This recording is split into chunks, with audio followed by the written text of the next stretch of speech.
Bismillahirrahmanirrahim.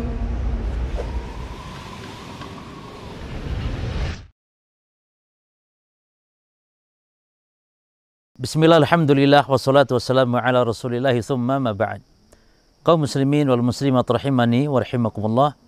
Di antara keutamaan istighfar adalah dimudahkannya rizki. Hal itu sebagaimana disebutkan dalam Al-Quran, di dalam surah Nuh, Allah Ta'ala berfirman, فَقُلْتُ اسْتَغْفِرُوا رَبَّكُمْ إِنَّهُ كَانَ غَفَّارًا. Allah Subhanahu wa Ta'ala menghikayatkan ucapan Nabi Nuh bahwa aku mengatakan perbanyak istighfar kepada Allah Subhanahu wa Ta'ala karena Allah Maha Pengampun.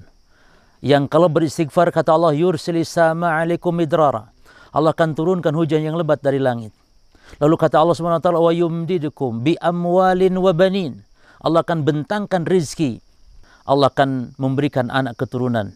Lalu Allah juga mengatakan, wa yaj'al lakum jannatin wa yaj'al lakum anhara. Allah akan tumbuh suburkan tanaman-tanaman dan Allah akan memberikannya sungai-sungai yang melimpah. Maka dengan istighfar dimudahkannya rizki, diberikannya anak dan keturunan, dan juga Allah Subhanahu wa Ta'ala akan menyuburkan tanaman-tanaman. Maka Nabi pun sallallahu alaihi wasallam mengatakan, tuba liman wujida fi sahifatihi istighfarun katsirun. Berbahagialah orang yang banyak mendapati di dalam buku catatannya istighfar.